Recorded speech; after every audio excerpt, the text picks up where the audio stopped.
Hi ನಮಸ್ತೆ, ನಾನು ನಿಮ್ಮ ಸೌಮ್ಯಶ್ರೀ. ಇವತ್ತು ಈ ಕಾಯಿದು ಎಳ್ನೀರು, ಏನು ಕಾಯಿ ನನಗೂ ಗೊತ್ತಾಗ್ತಾ ಇಲ್ಲ. ಇದು ಒಟ್ಟಲ್ಲಿ ಇದ್ರದ್ದು ಎಳ್ನೀರು. ಕೊಡಪ್ಪ.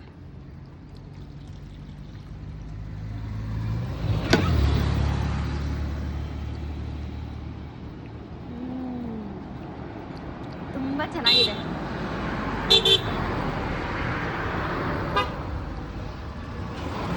ಸ್ವಲ್ಪ ಕಹಿ ಇದೆ ಅಲ್ವಾ, ಅಷ್ಟೇ.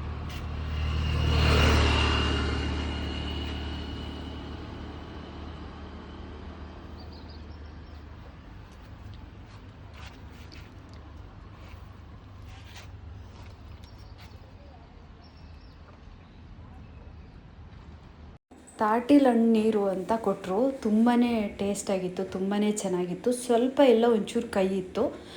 ತೆಂಗಿನ ಮರಕ್ಕೆ ಹೆಂಗೆ ಎಂಡನ ಕಟ್ತಾರೋ ಅದೇ ಥರ ತಾಟಿಲ್ ಹಣ್ಣು ಮರಕ್ಕೂ ಕೂಡ ಅವರು ಕಟ್ತಾರೆ. ಅದೇ ಕಾಣ್ತಾ ಇದೆಯಲ್ಲ, ತಾಟಿಲ್ ಹಣ್ಣು ಮರ ದೊಡ್ಡದು. ಆ ಮರಕ್ಕೆ ಇವರು ಕಟ್ಟಿದರು. ಅದರಲ್ಲಿ ಬಂದಂಥ ನೀರನ್ನ ಅವರು ಸೇಲ್ ಮಾಡ್ತಾಯಿದ್ರು.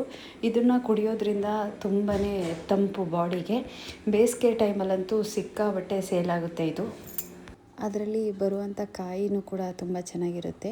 ಬೇಸಿಗೆ ಟೈಮಲ್ಲಿ ಇದನ್ನು ತಾಟಿಲ್ ಹಣ್ಣು ತಿನ್ನೋದ್ರಿಂದ ತುಂಬಾ ತಂಪು. ಅಲ್ಲಿ ಮುಗಿಸ್ಕೊಂಡು ಸರಿ ಅಂತೇಳಿ ಇಲ್ಲಿ ಒಂದು ಹಳೆಯ ಕಾಲದ್ದು, ತುಂಬ ಹಳೆಯ ಕಾಲದ್ದು ದೇವಸ್ಥಾನ ಇತ್ತು. ಇಲ್ಲೆಲ್ಲ ಪ್ಲೇಸ್ನ ನೋಡಿಕೊಂಡು ಸೀದಾ ನಾವು ಹೋಗಿದ್ದು ಮುರುಘಾಸ್ವಾಮಿ ದೇವಸ್ಥಾನಕ್ಕೆ ಹೋದ್ವಿ.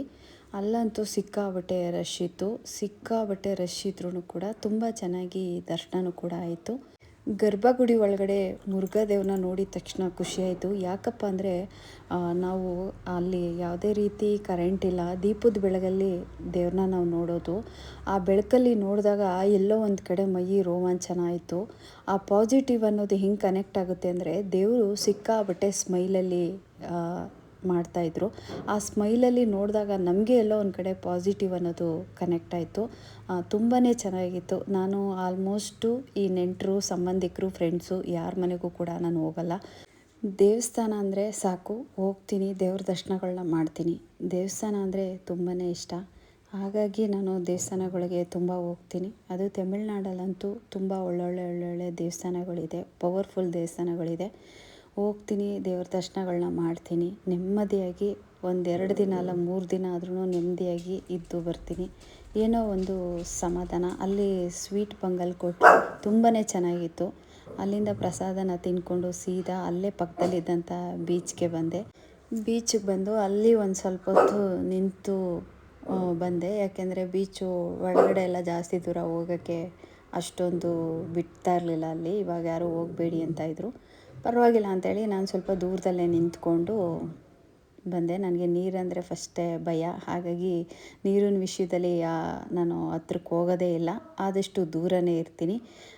ಆಮೇಲೆ ಬೀಚೆಲ್ಲ ನೋಡಿಕೊಂಡು, ಅಕ್ಕಪಕ್ಕ ಎಲ್ಲ ನೋಡಿಕೊಂಡು ವಾಪಸ್ ರಿಟನ್ನು ದೇವಸ್ಥಾನ ಹತ್ರ ಬಂದೆ. ಪಾಪ ಒಬ್ಬರು ಬಿಸಿಲಲ್ಲಿ ಭಿಕ್ಷೆ ಬೇಡ್ತಾಯಿದ್ರು. ಇನ್ನೊಬ್ಬರು ಅಜ್ಜಿ ಬಂದು ಪಾಪ ಶಾಸ್ತ್ರ ಹೇಳ್ತಾಯಿದ್ರು. ಒಬ್ಬರು ಬಿಸಿಲಲ್ಲಿ ಹೂವು ಮಾರ್ತಾಯಿದ್ರು. ಹೀಗೆ ಒಬ್ಬೊಬ್ಬರು ಜೀವನ ಒಂದೊಂದು ಥರ. ನೋಡಿ ಒಂಥರ ಅನಿಸ್ತು, ಬೇಜಾರಾಯಿತು. ಆದರೆ ಬೇಜಾರಿಗಿಂತ ನಮಗಿಂತ ಕೆಳಗಡೆ ಇರೋನ್ನ ನೋಡಿ ನಾವು ಸಮಾಧಾನ ಮಾಡ್ಕೋಬೇಕು, ನಾವು ಚೆನ್ನಾಗಿದ್ದೀವಿ ಅಂತ.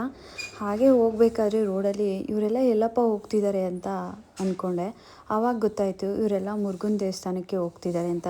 ದೇವ್ರ ಮೇಲೆ ತುಂಬಾ ನಂಬಿಕೆ, ದೇವರು ಇದ್ದಾರೆ ಅನ್ನೋದಕ್ಕೆ ಇದೊಂದು ಸಾಕ್ಷಿ.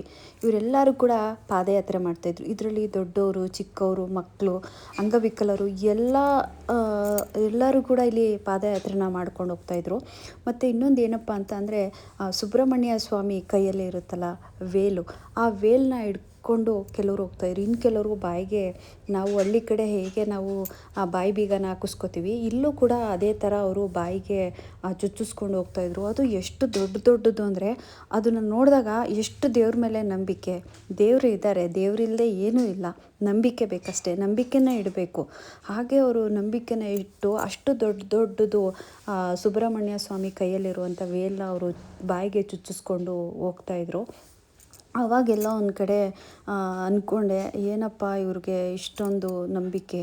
ನಾವು ಸ್ವಲ್ಪ ಸಣ್ಣ ಸೂಜಿ ಚುಚ್ಚಿದ್ರೆ ಅಯ್ಯೋ ಅಪ್ಪ ಅಂತೀವಿ, ಅಂಥದ್ರಲ್ಲಿ ಅಷ್ಟು ದೊಡ್ಡದು ವೇಲ್ನ ಅವರು ಬಾಯಿಗೆ ಚುಚ್ಚಿಸ್ಕೊಂಡು ಹೋಗ್ತಾಯಿದ್ರು. ಸಿಕ್ಕಾಪಟ್ಟೆ ದೊಡ್ಡದು. ಕೆಲವರೆಲ್ಲ ಚಿಕ್ಕದು ಚುಚ್ಚಿಸ್ಕೊಂಡಿದ್ರು, ಇನ್ನು ಕೆಲವರೆಲ್ಲ ದೊಡ್ಡದು. ನೋಡೋಕ್ಕೆ ಒಂದು ಕಡೆ ಭಯನೂ ಕೂಡ ಆಗ್ತಿತ್ತು. ಅಷ್ಟು ನಂಬಿಕೆ ಇಟ್ಕೊಂಡು ಪಾಪ ಪಾದಯಾತ್ರೆನ ಹೋಗ್ತಾಯಿದ್ರು. ಹೋಗೋ ದಾರಿಯಲ್ಲಿ ಕೆಲವರೆಲ್ಲ ಪಾಪ ಅವ್ರಿಗೆ ಹೊಟ್ಟೆ ತುಂಬ ಊಟ, ನೀರು ಎಲ್ಲ ಕೊಡ್ತಾಯಿದ್ರು. ತುಂಬ ಖುಷಿಯಿಂದ ಎಲ್ಲರೂ ಕೂಡ ಪಾದಯಾತ್ರೆ ಮಾಡ್ತಾಯಿದ್ರು. ನನಗಂತೂ ಇದೆಲ್ಲ ನೋಡಿ ತುಂಬ